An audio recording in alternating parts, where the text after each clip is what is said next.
बिस्मिल्लाहिर्रहमानिर्रहीम। शूटिंग वाली बाल शौकीन हज़रात अस्सलाम वालेकुम। शूटिंग वाली बाल शौकीन हज़रात कलाम समात फरमाओ। इंशाअल्लाह ताला इस महीने की 5 तारीख बा मुकाम चक बख्तावर तहसील खारियां जिला गुजरात नज़द गलियाना चक बख्तावर की सरजमीन ते दो अच्छियां माया नाज टीमां दे मबैन शूटिंग वाली ball show match. Team number 1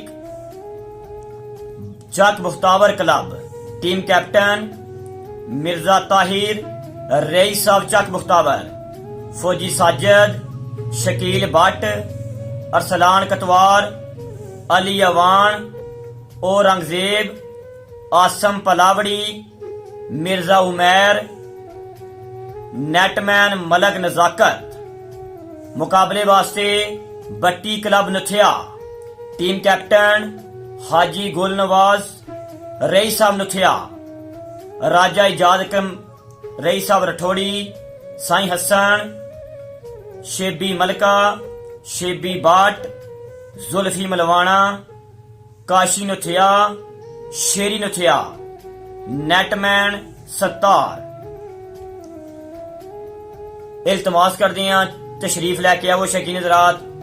match की चासा सी जित हार उस मालक के हथ वासे। फुल सोटे मार प्रोग्राम इस महीने की 5 तारीख यानी कि मोरहा 5 फरवरी बरोज जुम्मतुल मुबारक ठीक 3 बजे लाबाल होसी।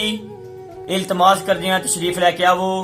मैच की चासा सी चक बख्तावर आलियो शाला कब्बर ना दर्द नसीब होवे तुहाडी संगत जे जींदियां छोड़ा हो नूर नगाई दा हतम जे जे मुख सरकार तू मोड़ा। पहली दवा ता है किसे बशर दियां अल्लाह पाक ना देवी थोड़ा, नहीं ता मैं बंदा कुसन दे कान ते आ रहा जिथे पवन जनाब नू लोड़ा। बड़ी मेहरबानी, बहुत शुक्रिया।